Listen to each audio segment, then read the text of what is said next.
मी रोहिणी भोईर झणझणीत recipe channel तुमचं स्वागत करते। आज आपण बनवतोय पुरणपोळी। तर पुरणपोळीसाठी ही डाळ आपण भिजत टाकलेली 2 वाट्या डाळ आहे, ही भिजत टाकलेली आपण। आता आपण शिजायला लावायचे, पाणी काढलंय धुवून। आता आपण त्याच्यात थोडं मीठ टाकतोय, तुमच्या चवीनुसार तुम्ही टाका। 2 चमचे तेल टाकतोय आपण। आपण डाळ वाफून घेतले, 1 बाउल घेतली। आता कढईमध्ये टाकून घेऊया। तर आपण 2 बाउल डाळ वाफवलेली घेतले। आपण कुकर मध्ये वाफून घेतली डाळ है ना, आणि पाणी आपण सेपरेट काढलं त्याचं। तर हे पाणी आपण बाजूला काढलं आणि डाळ सेपरेट करून घेतली। सेम बाउलच्या मापाने सव्वा वाटी गूळ घेतलाय। 2 वाटी डाळ, सव्वा वाटी गूळ। गॅस आपण स्लो करून ठेवूया। डाळीत गूळ टाकून पूर्ण मेल्ट झाला, त्यानंतर आपण गॅस स्लो ठेवलेला आणि पूर्ण पाणी जे झालेलं ते आटवून घेतलं। आता आपण चाळणीवरती ही डाळ वाटून घेणार आहोत। एका टोपावर आपण ही चाळण ठेवलं। तुमच्याकडे जर पुरण यंत्र असेल तर त्यामध्ये तुम्ही ही डाळ छानपैकी वाटून घ्या।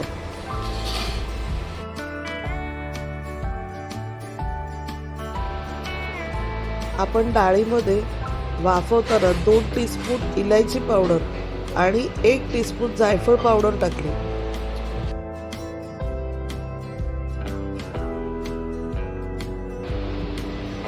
अशा प्रकारे आपण सर्व डाळ चांगली बारीक वाटून घेतली।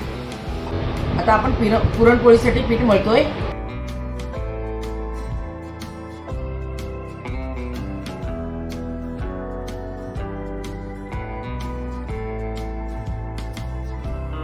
तर 3 वाट्या आपण मैदा घेतलेला आहे।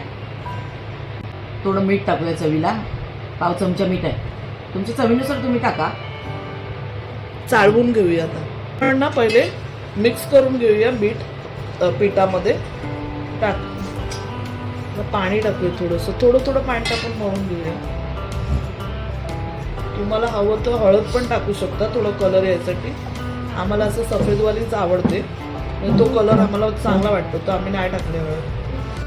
थोडं टाकून पाणी मळून घेऊया। आता आपलं पीठ ना पाण्याने आपण मळलं, तेल टाकून घेतलं। 5 टेबलस्पून टाकले आपण तेल। आता ह्या तेलामध्येच आपण मळून घेऊया पीठ आपलं तुम्हाला वाटेल की नरम झालंय, असं नाहीये। थोड्या वेळाने खूप मळायचं आहे आपल्याला। खूप मळल्यावरती छान एकदम होणार आहे पुरणपोळी। तर आपण बराच वेळ मळणार आहोत, तेलामध्ये तर भरपूर वेळ मळायचं आहे।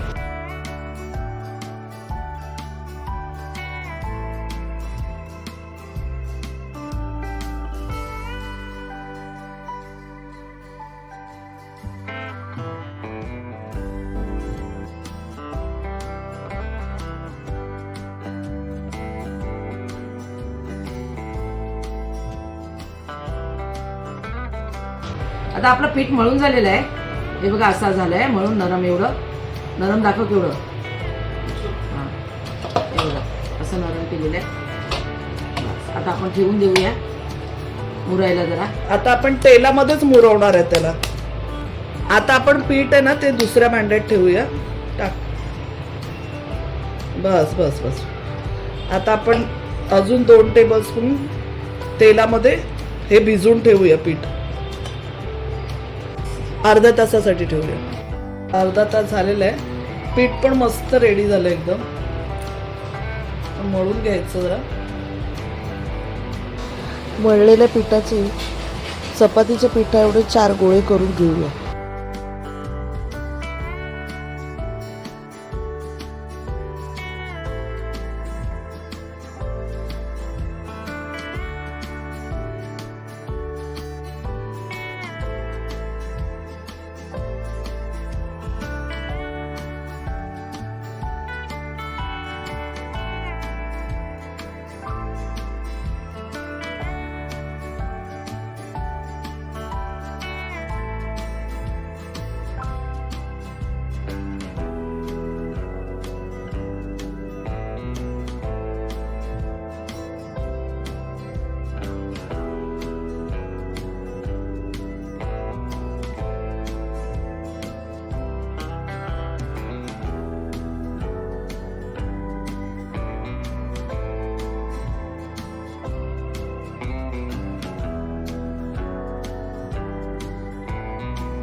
पुरणपोळी अगदी हलक्या हाताने आपल्याला लाटायचे. सुरुवातीला मी हाताने पोळी फिरवलेली, नंतर मी पोळपाटच फिरवलं फक्त. पोळीला सारखा हात नाही लावायचा आहे. आणि पातळ लाटून घ्यायचे.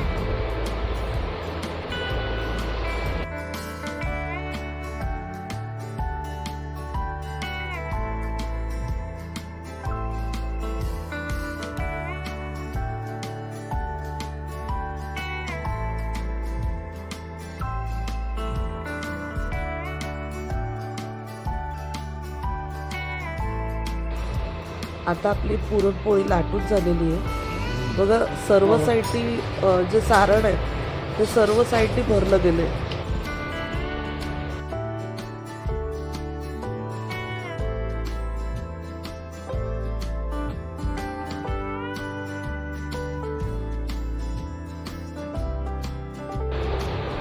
बघा एवढी पातळ करायची आपल्याला.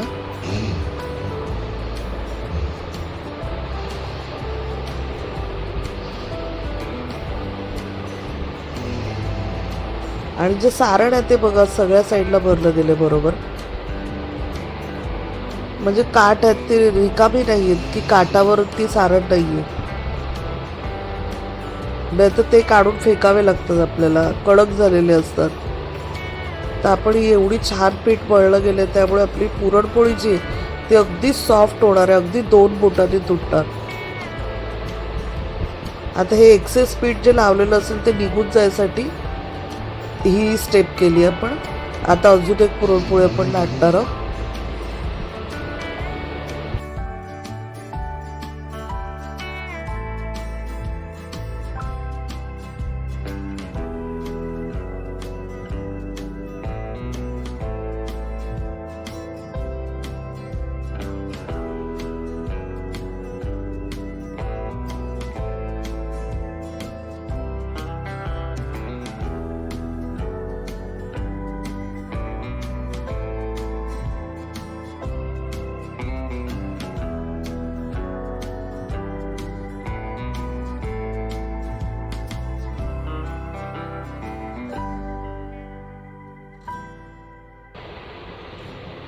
छानपैकी खरपूस भाजून आपण दोन्ही साईडला तूप लावून घेतलं.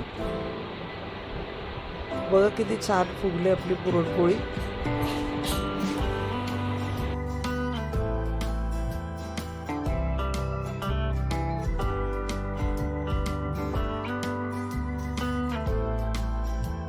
मस्त दोन्ही बाजूनी खरपूस भाजून वरून तूप सोडून घेतलं आपण.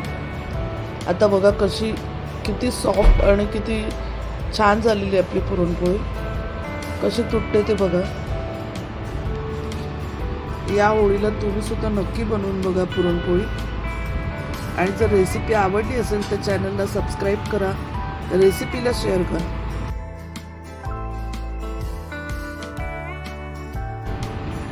धन्यवाद.